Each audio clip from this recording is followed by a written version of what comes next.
Saat menjadi gubernur, Pak Anies itu udah jelas-jelas dibantu oleh Gerindra, yang dalam hal ini Pak Sandi Uno itu adalah merupakan juga tokoh Gerindra. Pak Prabowo dengan mati-matian mendukung Pak Anies. Kalau kita membicarakan mengenai kontestasi elektoral, berarti kita membandingkan ketiga calon presiden. Dari teman menjadi lawan. Itulah kondisi perpolitikan di negeri kita yang kita cintai ini.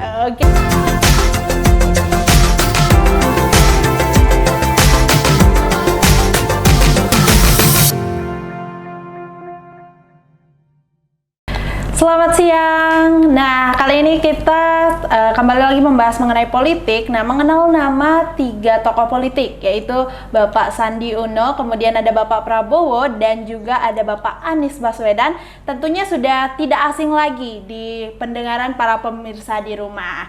Nah, kali ini kita juga akan membahas mengenai ketiga nama ini, yaitu dengan tema pertarungan 3 orang teman, yaitu Bapak Sandi Uno, Bapak Anies Baswedan, dan Bapak Prabowo di Pilpres tahun 2024. Nah, dengan tema kali ini tentunya saya akan bahas kembali bersama dengan Mr. Puisi. Tapi sebelum itu jangan lupa like, komen, dan subscribe channel Mr. Puisi, karena dengan hal tersebut kalian akan membantu channel Mr. Puisi untuk menciptakan konten yang lebih bermanfaat lagi ke depannya. Oke, Mr. Puisi, kita saat ini akan membahas 3 tokoh politik nih Mr. Puisi yang memang seperti yang kita tahu dari dulu sudah berteman seperti itu. Nah, kalau dari tema kita kali ini ada satu pertanyaan, kenapa sih bisa terjadi pertarungan begitu Mr. Puisi? Karena kan seperti yang kita tahu Bapak Sandiaga Uno ini tidak merupakan bakal calon presiden begitu. Ini sangat unik sekali. Ketiga orang teman ini kalau kita pelajari sejak Pak Anies itu menjadi gubernur, di mana Pak Sandi Uno itu adalah wagubnya, dan berakhir dengan kemenangan yang sangat sukses. Pak Anies menjadi gubernur, Pak Sandi Uno menjadi wakil gubernur. Kemudian saat menjadi gubernur, Pak Anies itu udah jelas-jelas dibantu oleh Gerindra, yang dalam hal ini Pak Sandi Uno itu adalah merupakan juga tokoh Gerindra. Pak Prabowo dengan mati-matian mendukung Pak Anies, sehingga pada saat itu menjadi gubernur, kemudian perkembangan politik juga cukup baik, mereka tetap berteman.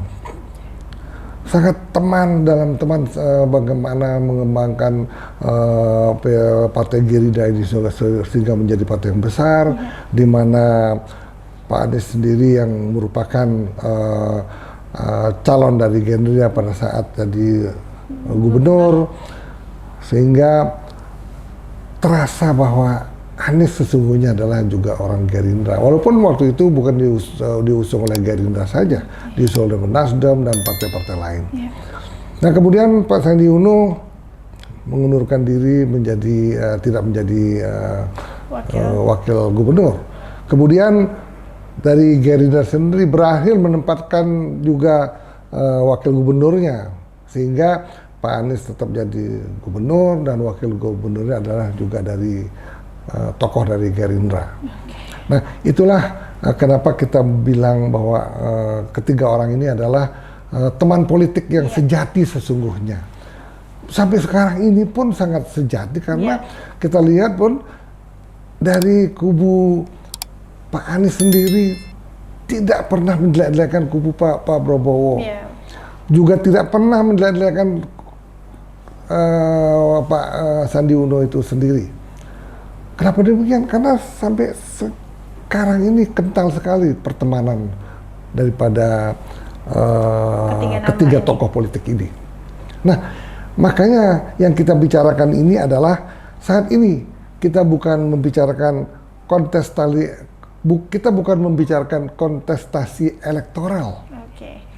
Karena persepsi publik telah terbangun bahwa Pak Prabowo itu adalah calon presiden.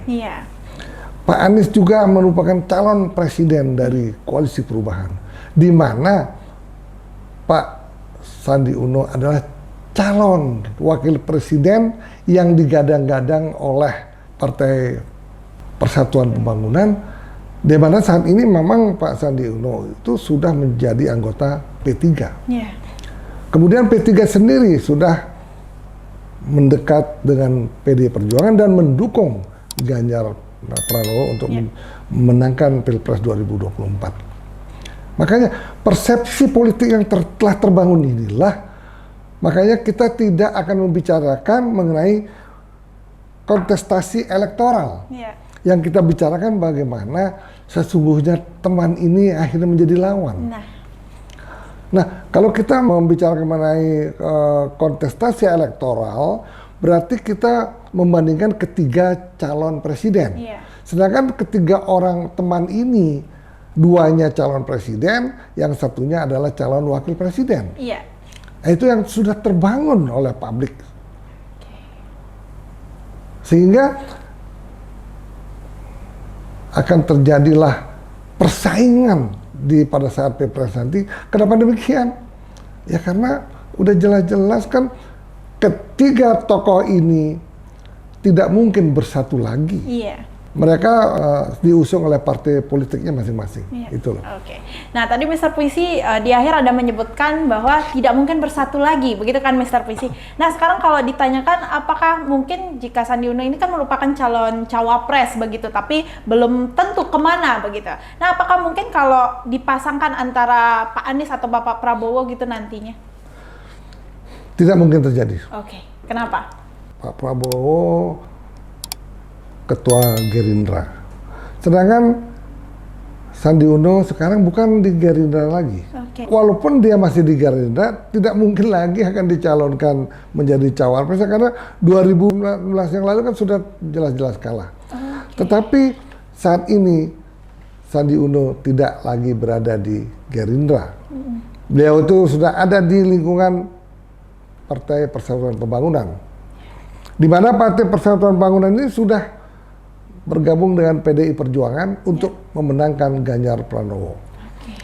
Nah, yang memungkinkan itu adalah Pak Sandi Uno kemungkinan bisa menjadi wakil presiden Pak Ganjar Pranowo. Tidak mungkin menjadi wakil presiden Pak Prabowo ataupun Pak Anies sendiri, tidak mungkin. Masa dulu udah jadi wakil gubernur, sekarang ikut lagi Pak Anies menjadi wakil presiden, itu tidak mungkin. Mereka tuh ingin bekerja sendiri-sendiri, membangun partai politiknya sendiri-sendiri, dan mungkin memenangkan masing-masing. Bagaimana cara memenangkannya? Kita lihat gelombang politik yang begitu ramai, dan saat ini mudah-mudahan tidak terjadi polarisasi. Kita lihat di sini kan Pak Prabowo, Pak Anies, Pak Sandi, tidak ada masalah-masalah apapun, masalah pertemanan masih terjalin. Kemudian yang terjadi adalah masalah-masalah politik yang untuk bisa memenangkan masing-masing untuk menjadi eksis di pemerintahan 2024 yang akan datang. Ya, sungguh unik sekali ketiga orang teman ini akhirnya menjadi musuh dan bertarung di dalam Pilpres 2024. Tentunya musuh ini bukan musuh secara terus-menerus. Mungkin setelah ada salah satu yang menangkan Pilpres, mungkin jadi akhirnya berteman lagi. Nanti bertemannya di mana? Di parlemen. Tuh. Oke, berarti kalau membahas sedikit mengenai Bapak Sandiaga Uno itu sendiri, berarti kalau disandingkan, tadi kan Mr. Puisi bilang ada kemungkinan disandingkan dengan Bapak Ganjar begitu kan? Berarti apakah peluangnya besar Mr. Puisi dibandingkan beliau disandingkan dengan yang lain begitu? Peluangnya sangat besar. Karena Pak Sandi Uno sekarang berlindung di P3. Sedangkan P3 sudah bergabung dengan PDI Perjuangan. Dan sudah jelas, sudah terang benderang bahwa P3 akan memberikan proposal kepada PDI Perjuangan dan mengusung dan mengusulkan Pak Sandi Uno yang saat ini merupakan tokoh P3 untuk dijadikan cawapresnya Ganjar Pranowo. Nah, kalau ini yang terjadi, maka P3 pun ratingnya akan naik. Mereka mendapatkan efek ekor jas juga. Nah, kita lihat sekarang P3 sungguh sangat rendah sekali persentasenya apabila dalam pemilu nanti akan 2024 ini.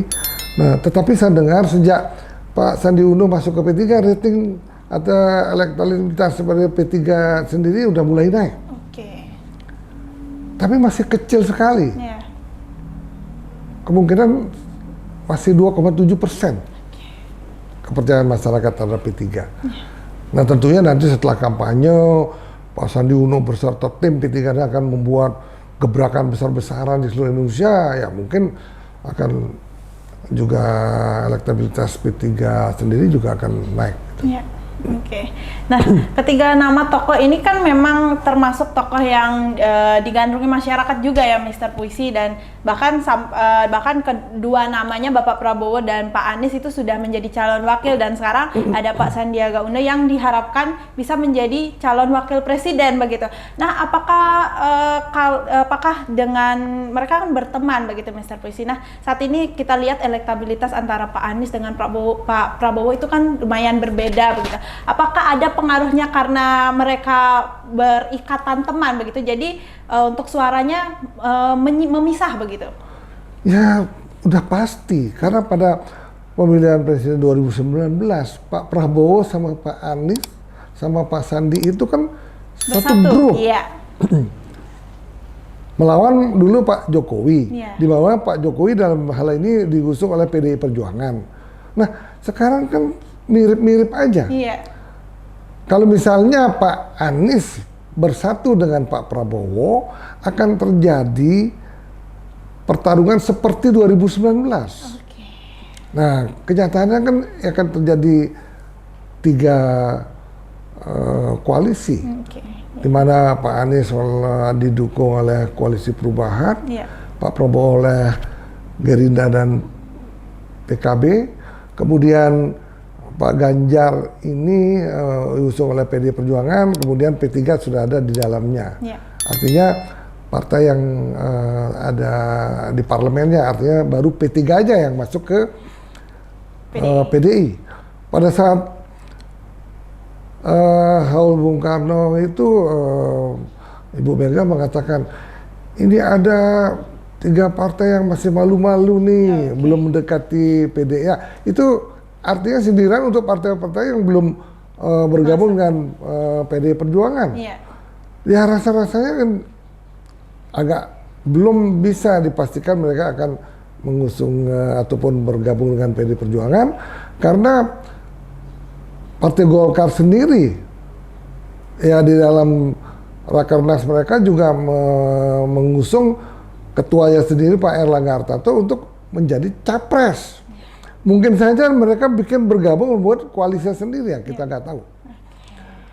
Nah, ini yang masih perlu diteliti secara hati-hati, perlu dianalisa kemana sih mereka ini akan bergabung. Karena politik itu sangat cair dan belum bisa ditentukan. Pak Anies itu dengan siapa, Pak Prabowo dengan siapa, Pak Ganjar dengan siapa. Kita lihat 2 bulan lagi.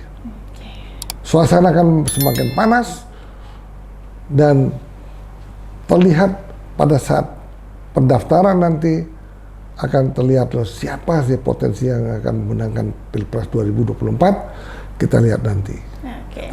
Berarti persaingan pemilihan presiden tahun yang 2024 sekarang dibandingkan tahun 2019 akan berbeda nih, Mr. Puisi, menurut Mr. Puisi? Pasti berbeda. Kubunya pun udah jelas, tetap kubu PDI Perjuangan itu sangat kuat, didukung oleh beberapa partai. Di sana ada 2 kubu yang tadinya satu berbelah 2. Ini sehingga sampai saat ini pun elektabilitasnya Pak Ganjar itu masih lebih tinggi dari Pak Prabowo sedikit, kemudian Pak Anies tetap nomor 3. Gitu.